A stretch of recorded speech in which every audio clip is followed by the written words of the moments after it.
Single dad, CEO hires the wrong tutor by mistake, but she turns out to be the woman he's been searching for.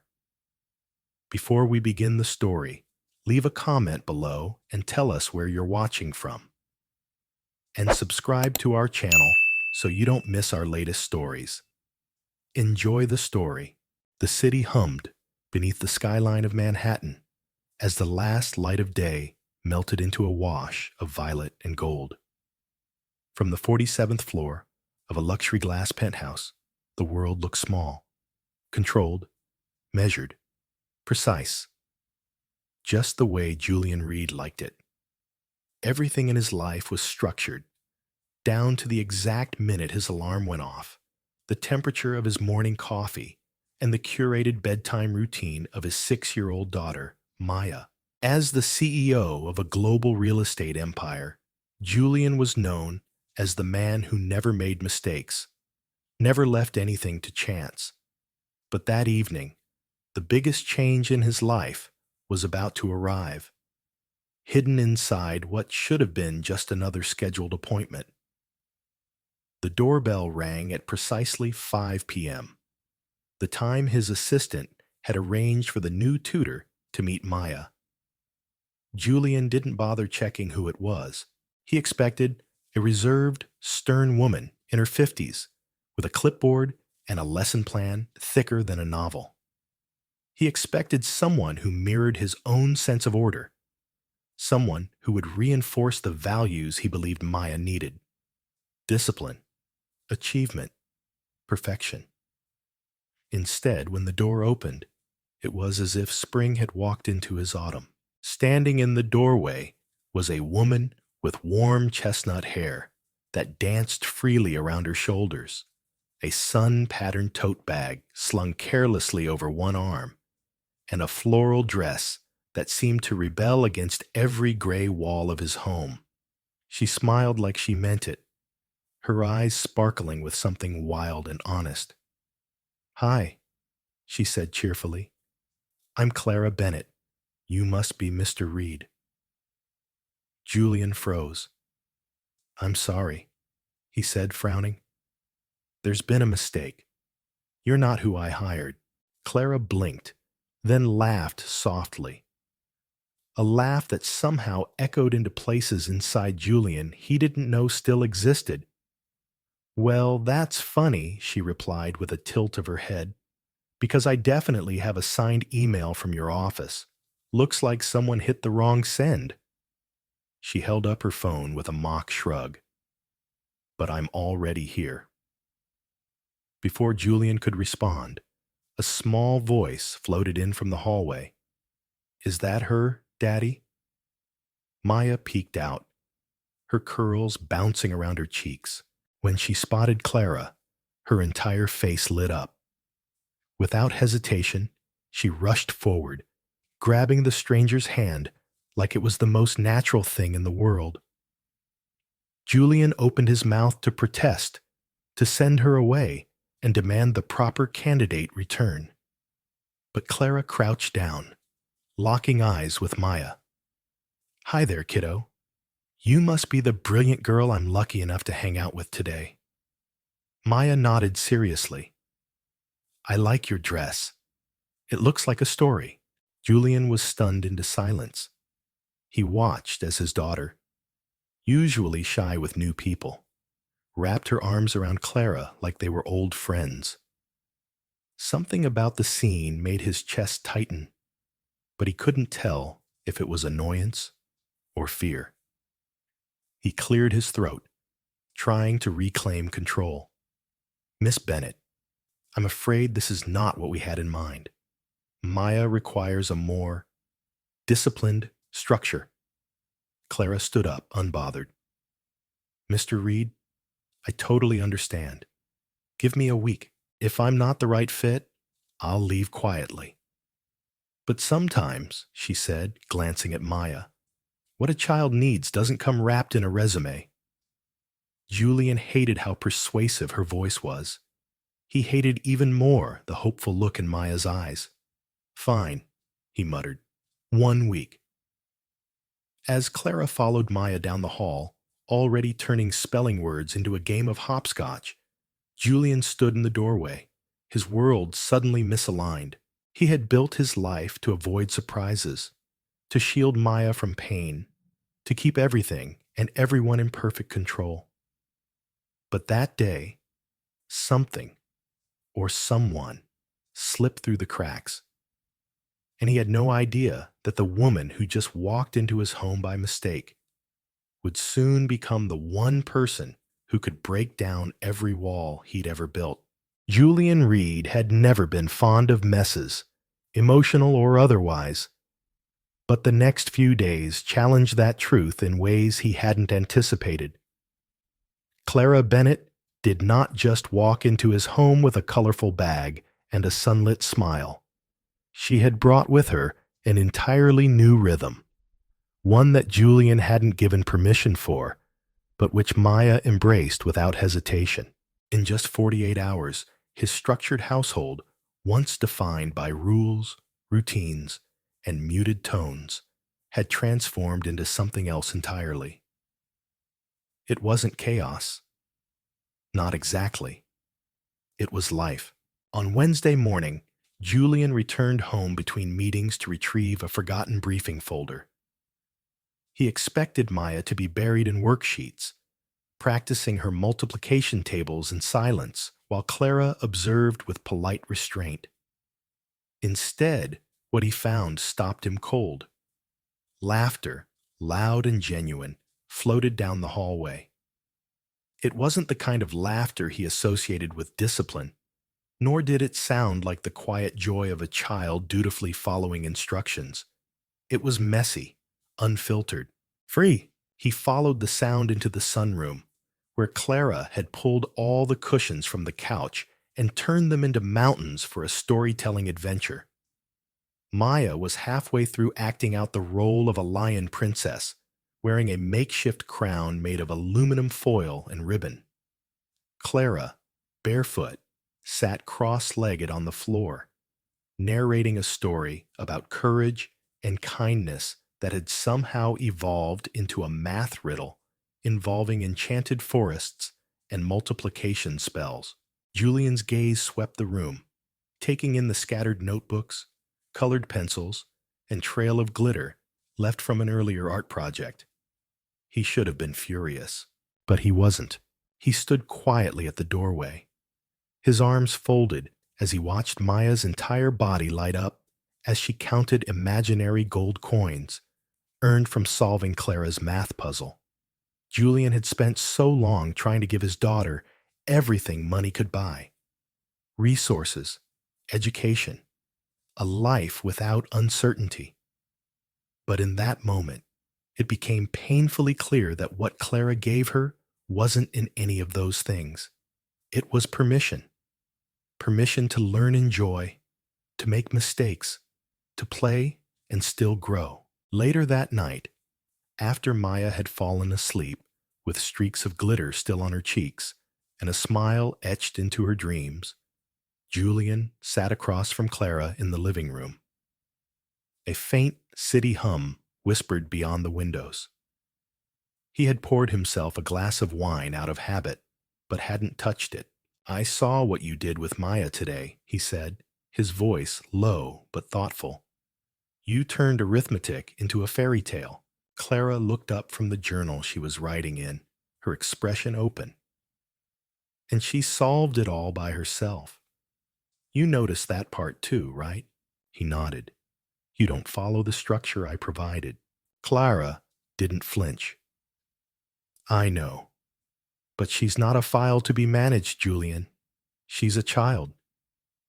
And I think she's learning more than she ever did from worksheets." Julian didn't have a rebuttal. What would he say? That he needed control more than he needed results? That he was scared to trust anyone else with the fragile pieces of his daughter's world? Instead, he asked, "Why do you do it this way? You could have taught by the book, impressed me, played safe." Clara smiled, but there was a trace of something deeper behind her eyes, something worn and real. "Because when I was a child, No one ever taught me like this. I was told to be quiet, to follow rules, to stop asking questions. And I grew up thinking I wasn't smart until one teacher, just one, showed me that my curiosity wasn't a flaw. It was a gift. That changed everything. Julian was quiet, his gaze fixed on her. For a moment, it wasn't about Maya anymore. It was about Clara, about her voice, her quiet conviction, about the fact that she wasn't performing for his approval. She was simply doing what she believed was right, no matter how inconvenient that truth might be for someone like him. And for reasons he couldn't explain, that made her infinitely harder to dismiss. Clara stood and stretched, ready to leave for the night. "You don't have to like my methods," she said gently, gathering her things. "But maybe you could try watching what they do to her. Not to me. Just her." Julian nodded once, watching her walk toward the door. When it clicked shut behind her, he finally looked down at the untouched wine and realized his hand had been trembling. He didn't know what Clara Bennett was doing to his home, but whatever it was, it had already begun to change everything. The rain tapped softly against the tall windows of the penthouse the next morning, as if the world outside had slowed its pace to match the quiet stirrings inside.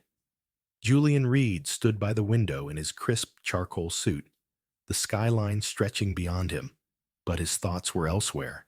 His reflection stared back, sharp lines, composed exterior. But beneath that was a man beginning to feel a shift he couldn't yet name. Behind him, the sound of Maya's voice rose in bursts of laughter and excitement. Clara was already there, earlier than expected, spinning a lesson about the water cycle into a live experiment using mason jars, boiled water, and condensation on glass. Julian watched them for a moment before interrupting. He cleared his throat slightly. "You didn't have to come in early," he said, though the words lacked reprimand. Clara turned, smiling, sleeves rolled up, hair tied loosely in a braid, her face radiant with ease. "I know," she replied, "but Maya was excited about our weather project. Who was I to say no to that kind of motivation?" Julian didn't respond, but he lingered. Something about the way she engaged with his daughter stirred something in him, an ache he hadn't felt in a long time. It was the ache of possibility.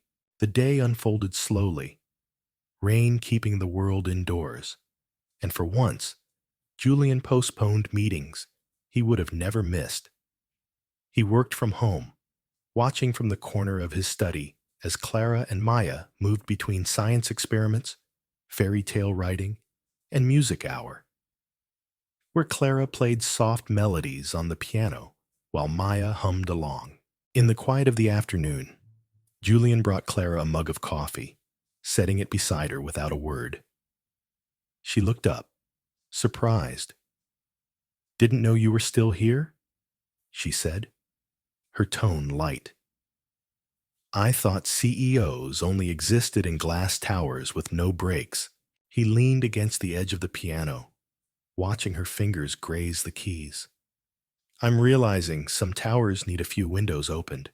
Clara's smile faltered just slightly at the vulnerability behind his words. She studied him, not as her employer, not as Maya's father, but as a man unraveling the tight grip he'd kept on his life. "It's not easy, is it?" she said softly. "Letting go of control." Julian didn't answer immediately. He turned his gaze toward the small drawing Maya had tacked onto the wall, a crude sketch of 3 figures: a little girl, a tall man with square shoulders, and a woman with wild curly hair, all holding hands, a family. "No," he finally said, voice barely above a whisper. "It's not easy, but maybe it's necessary." That evening, as Clara was gathering her things, Julian stood beside her at the door. The air between them was charged with something that hadn't been there before. Not tension exactly, but the quiet anticipation of something unspoken growing stronger. "Clara," he said as she slipped her bag over her shoulder, "why did you really take this job?" She paused, then looked up at him. "Because I needed a job, sure, but mostly because I saw something in Maya's file that told me she wasn't being seen for who she really is. I knew I could help." Julian swallowed. "And me?" Clara tilted her head, her voice warm but firm. "You're still learning to look." He held her gaze, and for the first time, he didn't feel the urge to defend himself. Instead, he simply nodded, letting her words sit in the space between them, like a truth neither of them needed to chase. When Clara left, Maya peeked out from her room. "Is Miss Clara coming back tomorrow?" Julian looked at his daughter, then at the door that had just closed. "Yes," he said quietly.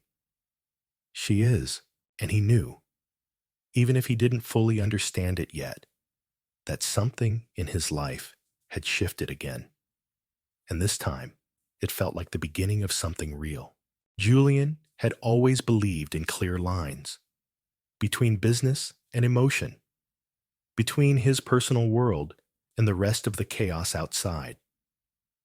But that afternoon, as he walked past Maya's room and heard Clara's voice rising in a soft, melodic rhythm, those lines began to blur.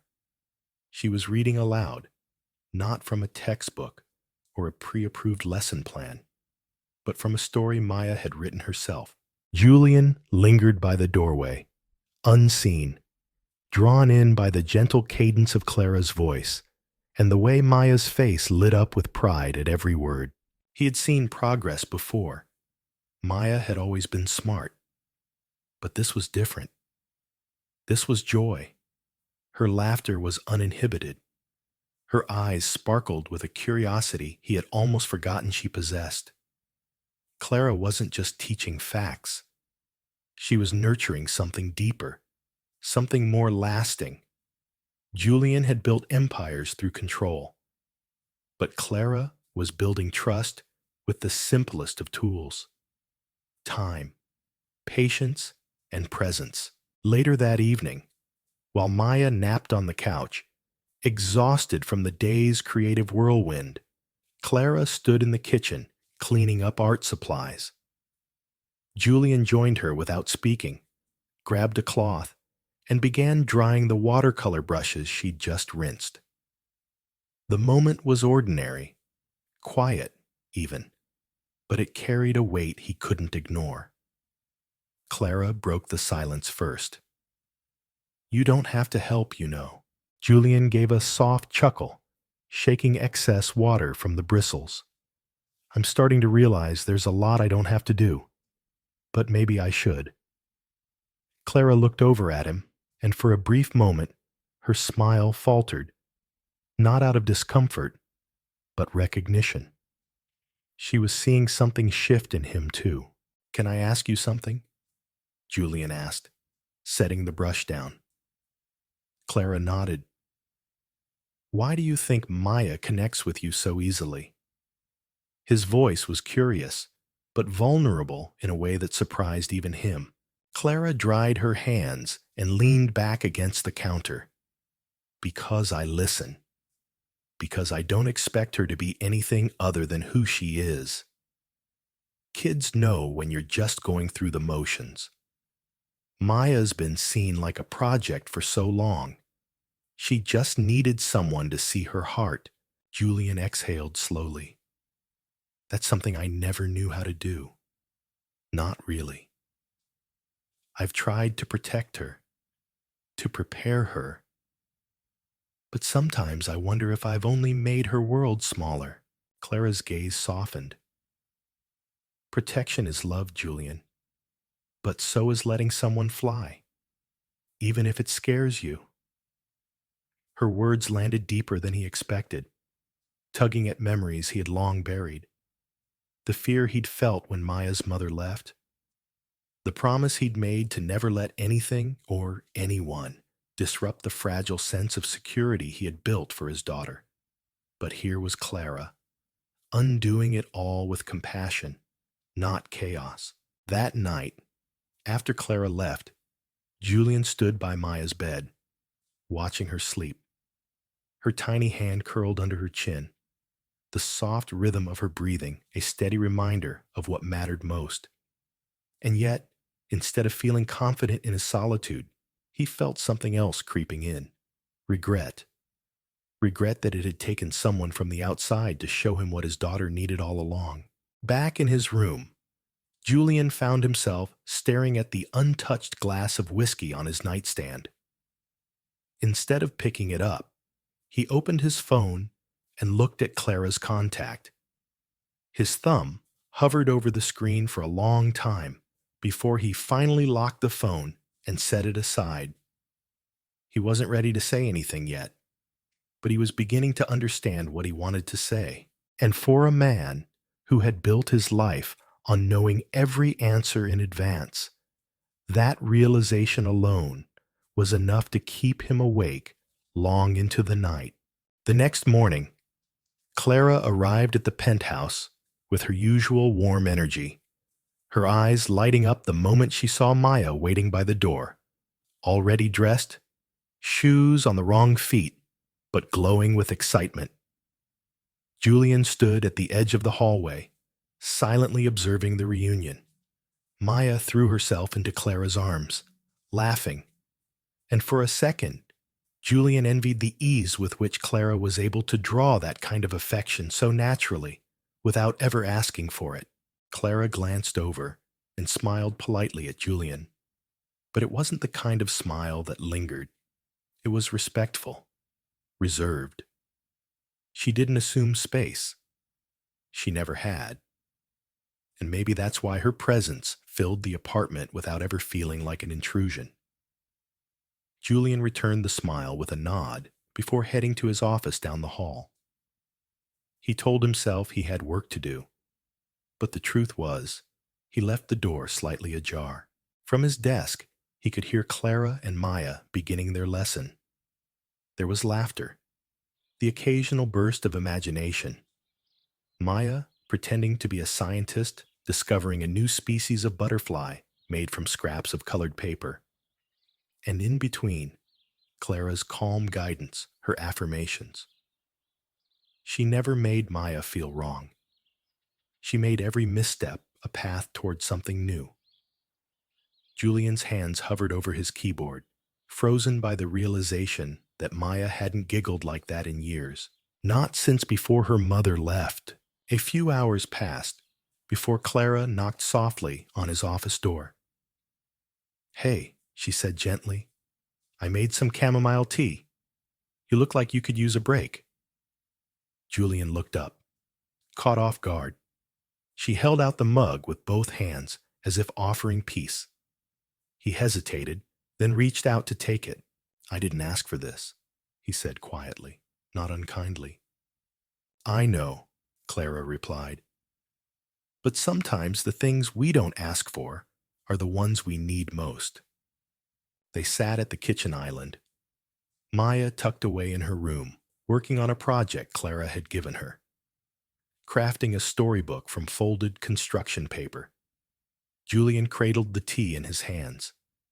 He wasn't used to sitting still, not during daylight hours, but Clara made the silence between them feel like space, not pressure.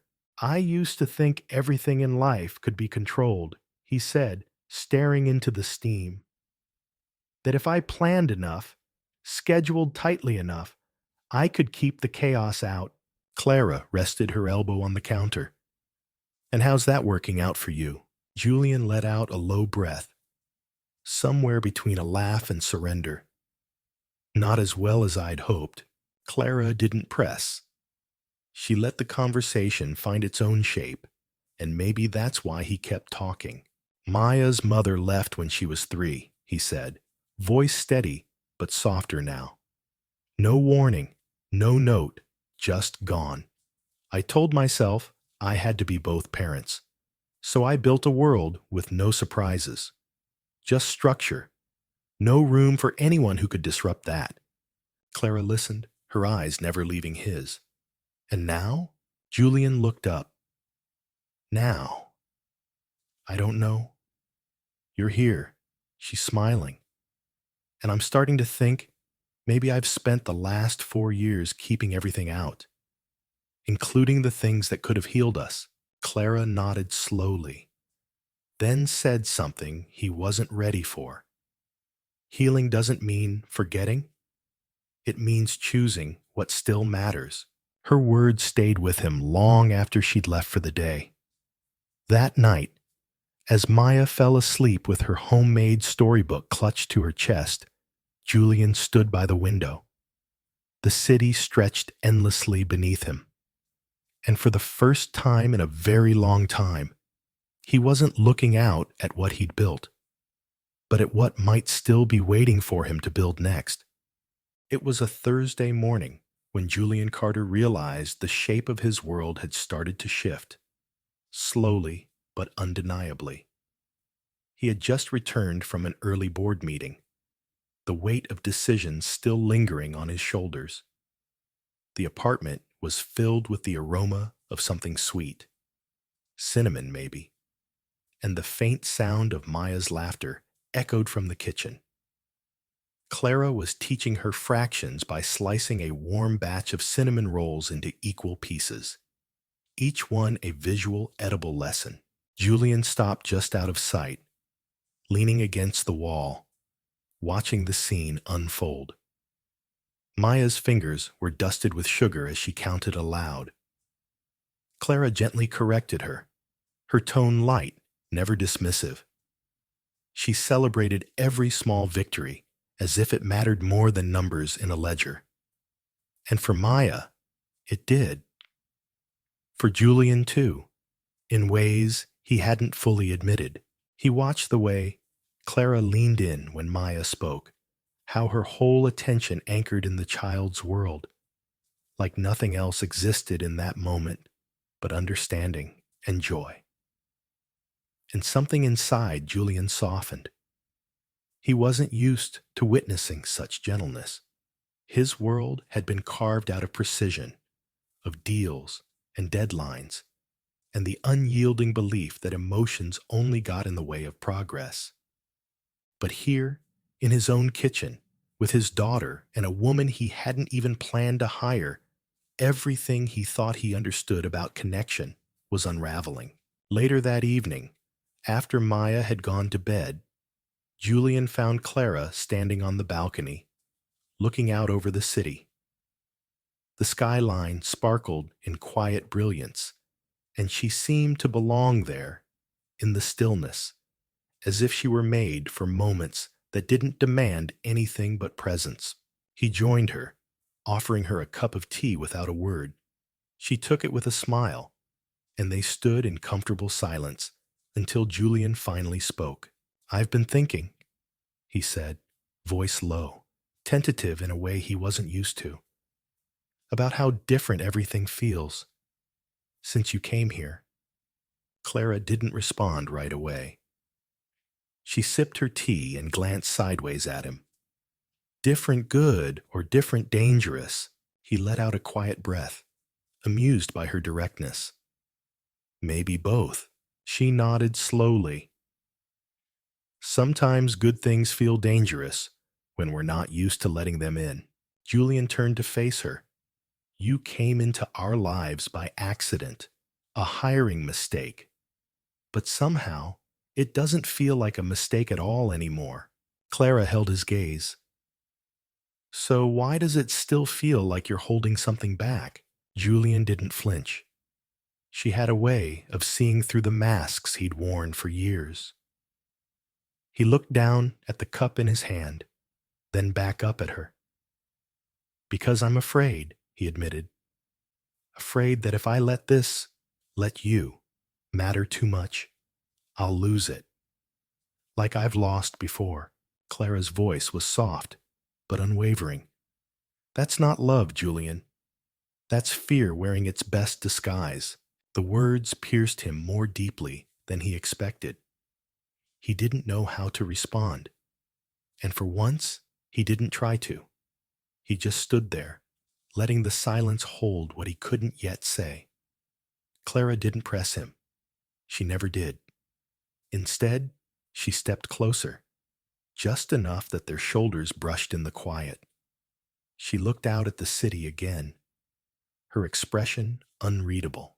"You don't have to have it all figured out," she said gently. "You just have to stop pretending you don't feel anything at all." And with that, she left him on the balcony, not in rejection, but in trust that he would decide what to do next. Julian stayed there long after she'd gone inside, the city glowing beneath him. He had spent years mastering control. But standing there in the dark, with Clara's words echoing softly in his chest, he realized that maybe the most powerful choice he could make wasn't to hold tighter, but to finally let go. The following Saturday began with an unusual stillness in Julian Carter's apartment. It wasn't the absence of sound that made the air feel different. It was the way everything seemed to wait for something unspoken. Julian stood in the doorway of Maya's room, watching her as she sat cross-legged on the carpet, surrounded by crayons, scissors, and bits of colored paper. Her little hands moved slowly today, as if distracted by thoughts too big for her small frame. "Daddy, can I show Miss Clara something I made?" she asked, without looking up. Julian hesitated. Clara wasn't expected that morning. In fact, he hadn't confirmed anything since their conversation on the balcony. He had let days stretch between them without a word, unsure if space was what she needed, or what he did. But hearing Maya say her name with that soft hope in her voice made something inside him ache. He cleared his throat. "She might not be coming today," he said carefully. Maya finally looked up, her eyes searching his. Why not? Julian didn't know how to explain his silence, his fear, his hesitation. "Sometimes. Adults make things complicated," he said at last quietly. Maya blinked. "But Clara makes things simple."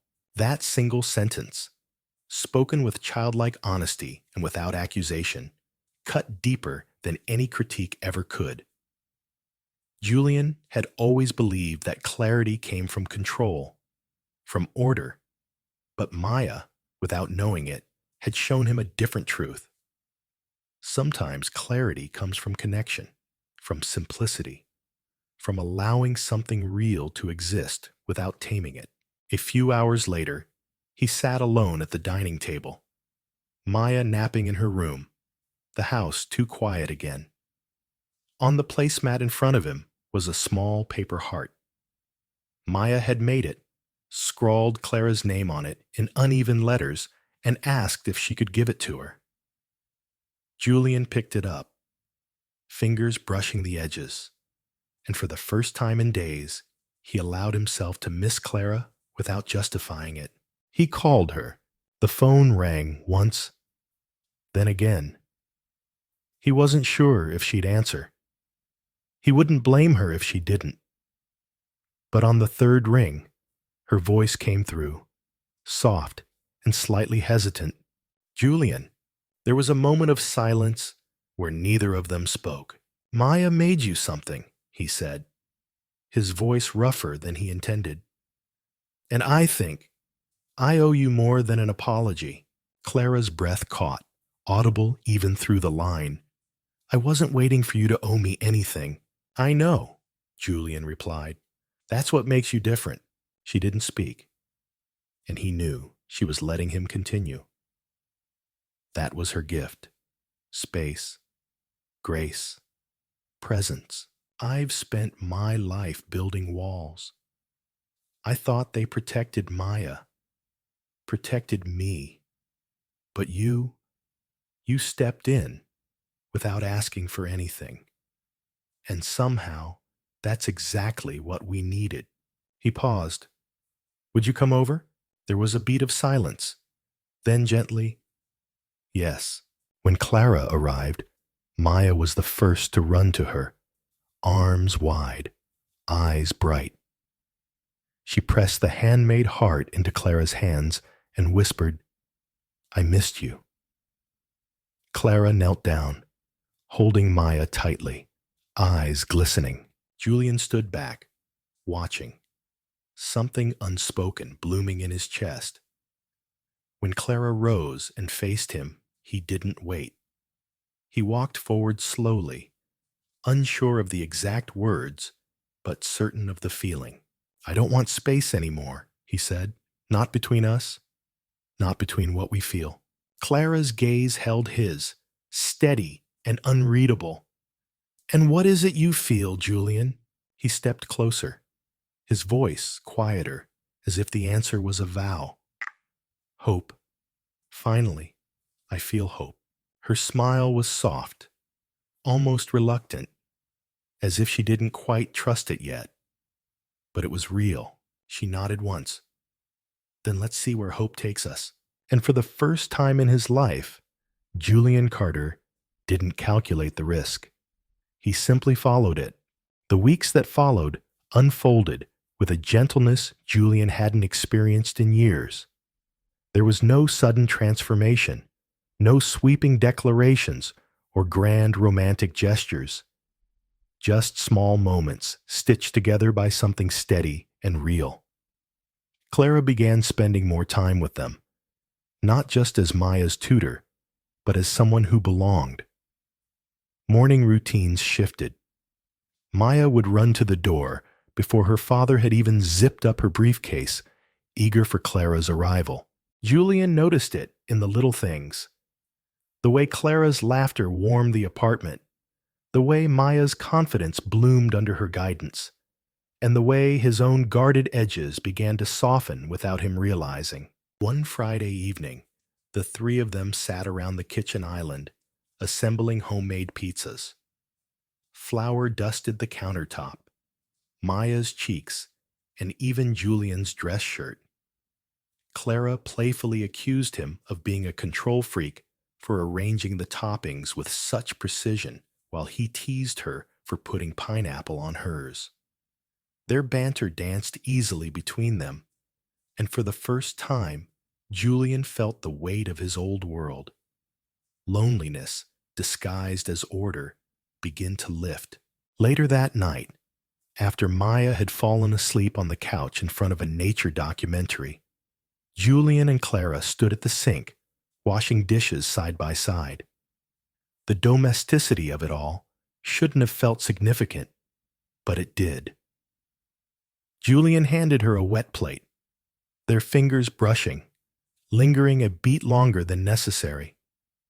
She looked up, eyes calm and searching.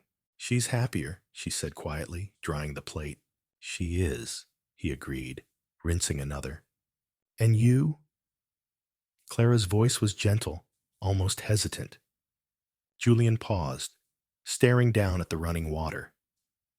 "I didn't realize how numb I'd become," he said finally. Everything was about control. Work, parenting, even healing. I thought if I just stayed in motion, I'd never have to feel how much was missing. Clara didn't speak, just placed the dry plate in the cabinet and waited. "But then you showed up. Not planned. Not part of the formula," Julian continued, setting the sponge down and drying his hands slowly. "And suddenly, all those things I buried started to surface." He turned toward her fully. "You remind me that life isn't something to manage. It's something to feel." Her eyes shimmered, but she didn't look away. "And do you feel it now?" "I feel everything," he whispered. The silence that settled between them wasn't awkward. It was charged, full of unsaid things. When Julian reached out and gently took her hand, it wasn't impulsive. It was the culmination of every step they'd taken, every wall they'd slowly dismantled together. But Clara, always the one to check the weight of the moment, said softly, "Julian, what do you want from me?" He didn't hesitate. Not what I want. What I hope. I hope you'll stay. I hope we can build something. Not perfect. Not rushed. But honest. Clara smiled. The kind of smile that carried both joy and fear. The kind born from someone who had been hurt before, but still dared to believe. I don't need perfection, she said. Just truth and time. You have both, Julian replied. In the quiet that followed, Julian realized something profound. This wasn't just about him and Clara. It was about the world they were shaping for Maya. A world built not on rigid expectations, but on warmth, growth, and the courage to love again. That night, when Clara finally left, Julian stood at the window, watching her walk down the street, her figure slowly fading into the golden glow of the city lights. He didn't feel anxious or uncertain. He felt grounded. For the first time in years, he wasn't planning the next move. He was simply present.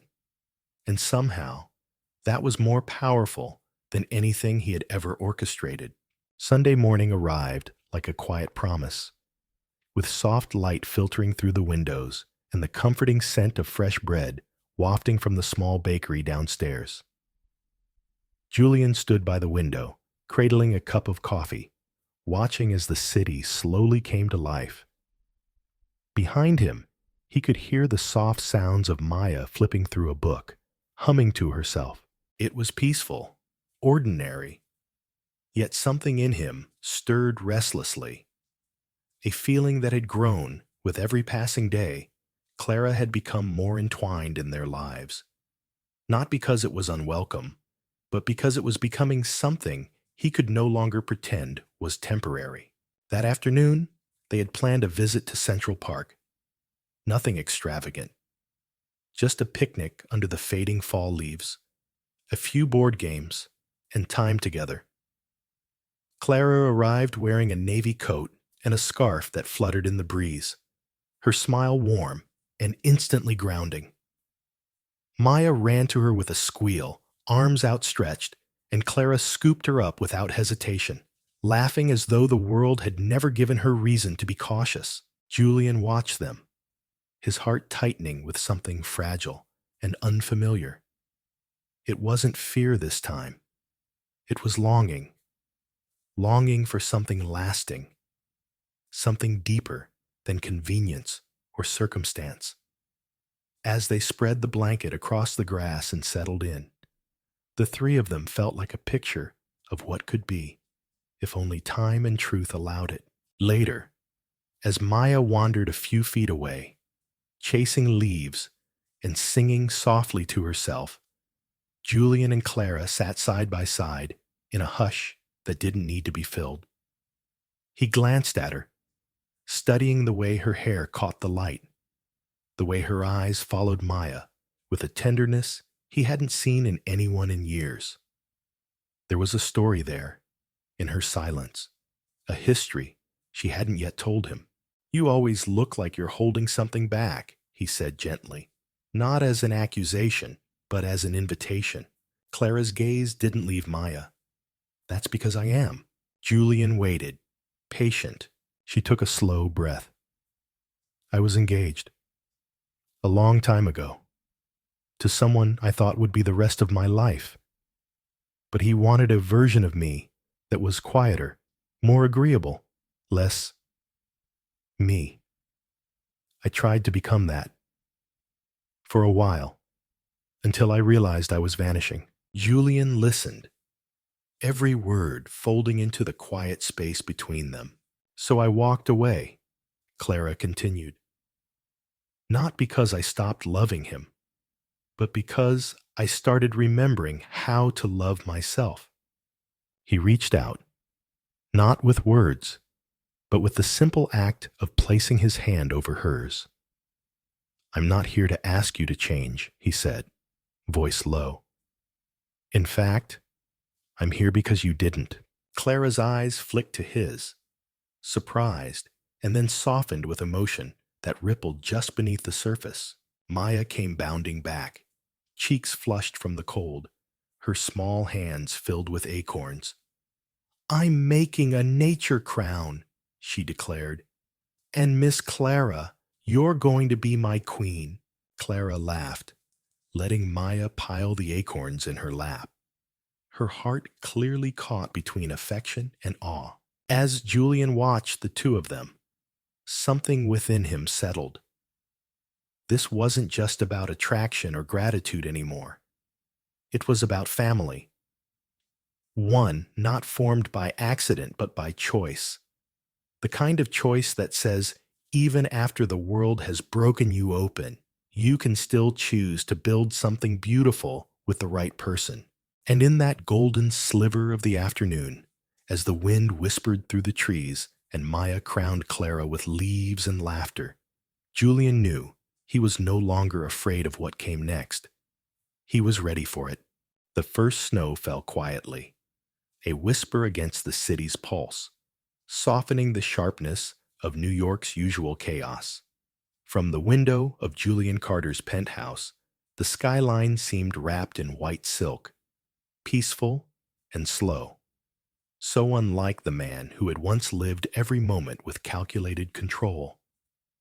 Yet here he was, standing in the kitchen beside Clara, helping her slice apples for Maya's favorite cinnamon tart, sleeves rolled up, smile unconsciously tugging at the corners of his lips. Something had shifted, and everyone in that apartment could feel it.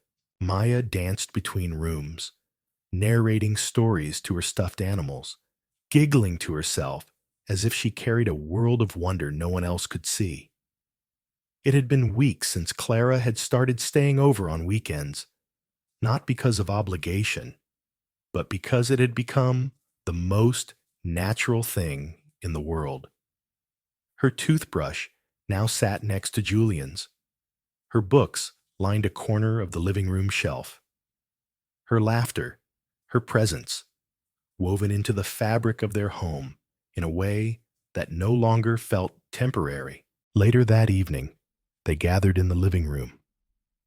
The fireplace flickered with gentle warmth. Maya lay curled on the couch beneath a knitted blanket, drifting to sleep with a book loosely clutched in her hands.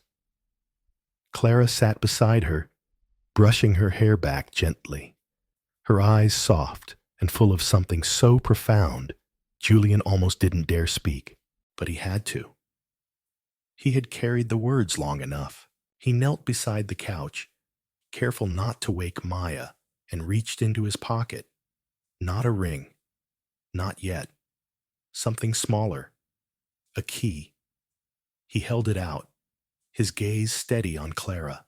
"You already have everything here that matters," he said, his voice a low murmur. "I just thought maybe it's time you didn't have to keep packing a bag."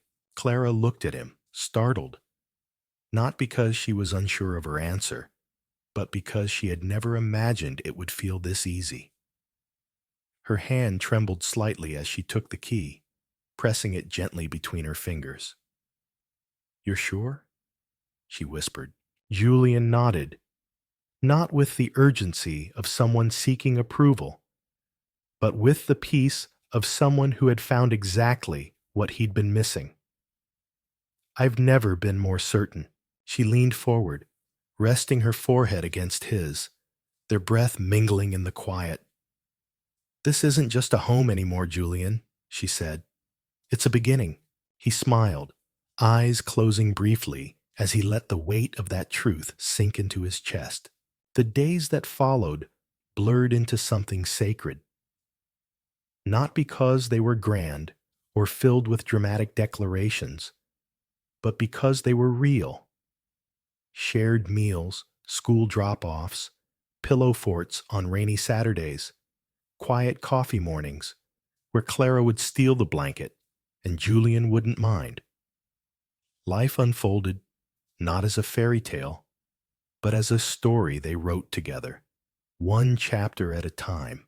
One evening, as snow fell again and the world hushed beneath its softness, Maya stood at the window, watching the flakes swirl like magic. She turned and said, "Miss Clara, are you going to be my mom now?" The room fell silent. Clara looked to Julian, unsure how to answer. Julian stepped in, kneeling beside Maya. "Only if you want her to be," he said gently. Maya thought for a long moment, then nodded solemnly. "Good," she said, "because I already decided she is." Clara's throat tightened with emotion, and Julian wrapped his arm around both of them, holding them close as if anchoring the moment in time. Outside, the snow kept falling, and inside, something beautiful had finally come home. Julian and Clara's story began with a mistake, a simple miscommunication that brought a woman with no formal credentials to the doorstep of a man who had built his world on precision and structure. Julian Carter, a disciplined and emotionally guarded CEO, never intended to hire Clara Bennett, a warm-spirited and unconventional tutor with a heart full of chaos and color. But sometimes, the best parts of our lives are born from the moments we never planned. What started as a one-week trial quickly unraveled the walls Julian had built around himself and around his daughter Maya. Clara didn't just teach Maya math and reading. She taught her joy, confidence, creativity, and how to see the world with wonder. And unknowingly, she taught Julian how to feel again, how to laugh, how to let go, how to love. Through their journey, Julian confronted his deepest fears of loss, of vulnerability, of not being enough as a father or a man. Clara, too, faced her own doubts about belonging, about whether she was worthy of stepping into a world so different from her own. But through quiet moments, through conflict and tenderness, through a child's innocent trust and the slow dance of connection, they grew together. Julian learned that control doesn't create happiness. Presence does, and Clara discovered that sometimes the most unexpected door leads to the life you were always meant to walk into. The most powerful moments weren't in grand declarations, but in simple things. A shared laugh over spilled flour, a child's drawing of a family that hadn't been spoken into reality yet, a key offered with quiet hope. By the end of their story, Julian and Clara weren't just two people falling in love. They were a family, stitched together not by perfection, but by choice, by effort, and by love that asked nothing but honesty. The lesson this story leaves us with is simple yet profound. Love doesn't always arrive with clarity. It often enters like a disruption, an interruption in the routine, something we think we don't have time for. But when we open ourselves to it, even just a little, it has the power to transform everything. Letting someone in means being brave enough to be seen, flaws and all. And sometimes, the family we create with intention is far more powerful than the one we imagine by design. So, if you're someone who's been guarding your heart, holding too tightly to plans and predictability, maybe this is your sign to look up, to loosen your grip, and to let life surprise you. You never know who might be standing at your door, changing everything. If this story touched your heart, inspired you, or reminded you of something you've forgotten, please support our channel by subscribing. It helps us create more meaningful, emotional stories just like this one. Turn on notifications so you won't miss what's coming next. Your support means the world to us. Thank you for being part of this journey.